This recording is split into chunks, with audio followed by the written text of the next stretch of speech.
awfully pleased that you're here up in the attic here at the Caetani house. Actually, the Caetanis would never call it Caetani house. They'd call it Caetani, like that, because they come from Gaeta in Italy. Actually, I better stop because I'm Christine Pilgrim. I'm not the Queen at all, and I live up here in the attic.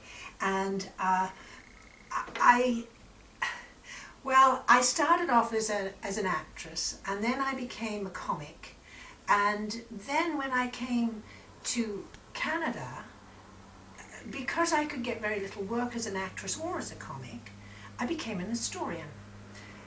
I became very interested in all the history of BC, and I went to places like Barkerville and became the school mom there.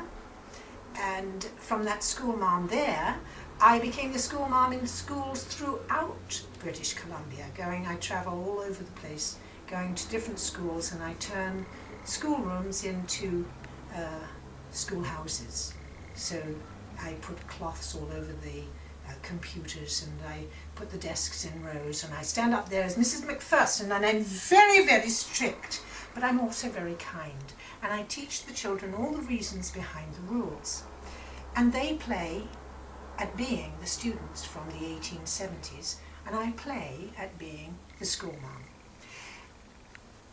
That Barkerville stint led to the grist mill in Keremeus, where I became Mrs. McPherson as well, but also various characters in the Little Apple House Theatre.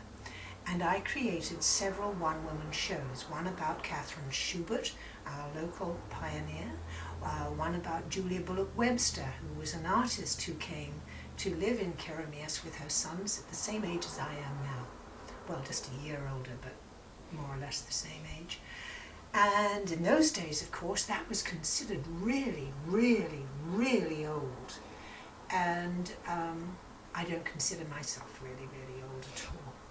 In fact, I consider myself a bit of a child. I do all sorts of things because as an actor or an entertainer or an educator who goes around schools, you don't earn very much. And so I do as whatever I can. I have turned my hand to writing recently because as I'm getting old, as Julia Bullock Webster was, only a year younger of course, I found that I needed to think of something to have up my sleeve when I couldn't travel around the province with my various one-woman shows that I created at the grist mill in Keremeus. And so I've come up with little writing projects. So I'm going to leave this chair that was actually built by Caetani.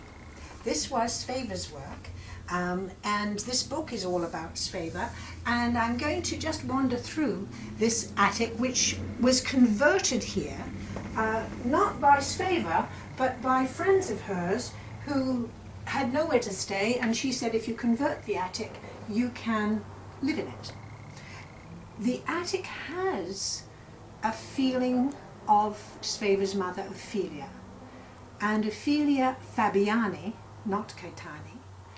Ophelia Fabiani and I have some sort of rapport, and I speak as often as I can in her defense, because there is a feeling in this town of Vernon that Ophelia Fabiani was wicked and cruel to her daughter Sveva. And I don't think she was. I think she was a tortured soul. And as I said, I started writing. I write for North of 50. These are my cover stories for this year, 2011. I've done one every month except for the month of July, and the current one in August should be out any moment. But I also I'm writing a children's book, or I've written a children's book which I'm putting together for my granddaughter and my best friend's granddaughter too. But I did an English class and I had to make a three-dimensional piece of work, literary work that was three-dimensional. Oh, get your head around that. Kevin McPherson Eckhart gave me this to do. And I looked around here and I had this old fan, this fan here, and I thought Ophelia Fabiani was often seen at the window, and often there is mention of Sveva at least fanning, always having a fan. And I imagined Ophelia standing at the window, fanning herself. And one of these exercises that this mad professor would give us was to use the same word again and again and again throughout a poem. And so, of course, I used the word fan. And I'm going to read my poem about fan, Ophelia's fan. It's called Fractured Fantasy by Christine Pilgrim. That's me. She stands, fanning herself at the window. It is freezing outside. Still she fans. She fancies the snow-cloaked outbuildings as scorched facades of old Rome, and the brown barren maples, fan-tailed lush palms of her love, Italy. In fantasy she has returned, 40 years since profanity cost her this wretched imprisonment so far from home. Then she had been fancy-free. They had fandango danced into dawn, he and she. When their infant was born, harsh reality warned no chance of divorce, no chance of a wedding. Infanticide, out of the question. No chance, unless they left Rome, of phantom royal respectability.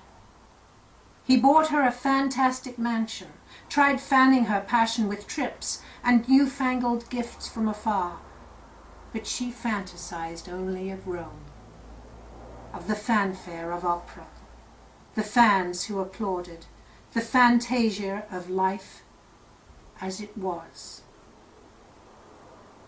Mother, the infant, now woman, intrudes. Fantasy fractured, the fan falls to the floor. She moans faintly and moves from the window. I'm going to cry because Ophelia's agony of being transported from Rome and the high society there led her to imprison herself here because she didn't relate to anything or anyone here in Vernon in BC. And that was reflected by her daughter, and her daughter looked after her. And if she did any wrong, it was to try to protect her daughter from the fate that she suffered. And I'll say no more than that because this is supposed to be about me, not about Ophelia. But I got the history bug and I have it in a big way. And so I followed the Caetani family to Italy. I've been to Rome and I have seen the Palazzo Caetani. I've seen the Palazzo Colonna. I have been to the Nympha Gardens, not once, but twice. And I'm steeped in the history of this place. And it makes me want to do more and more here. Sometimes I do tours of the gardens and talk about the family. I used to do it as a character, Miss Yule, who was the, some say the servant, some say the governess, but she was the companion to Sveva Caetani. Not Sveva Caetani. She was later the companion to Sveva Caetani after her mother Ophelia had died, but she was employed first as the companion to Ophelia Fabiani. And I say employed loosely because she was never paid, but she had a roof over her head, she went on wonderful trips, and the wardrobe that she enjoyed was of the finest haute couture. She writes that in a letter to one of her friends that can be found in the archives at the Vernon Museum. And see, there I go, on and on and on about history. I'll just go on and on and on. But history tends to fuel all the things that I do, except for a play that I've just written, and I was just talking about, called Can You Hear Me? And I have a passion for Palestine and the Palestinian cause, and so I wrote a play about some children in Palestine, because I also have a passion for children, and I work with children a lot because I find I learn the most from them.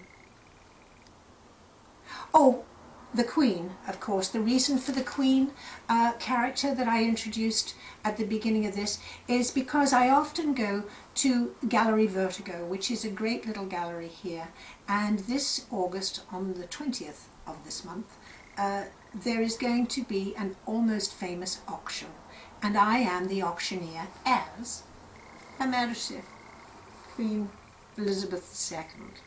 And of course I have to try at everything, and so I'm also putting in a painting. I know, it's wicked, isn't it? Well, you know my son Charles, he paints a lot, and so does my husband, did you know? Yes, they both do watercolours, but I'm going to try, I should try to do one of Sveva's paintings, but I haven't. I've tried to do Emily Carr's tree, her famous cedar tree, and it's a shocking mess at the moment, but it's a work in process. So if you do come, please do bid, won't you, as high as you can on this. Thank you. Goodbye.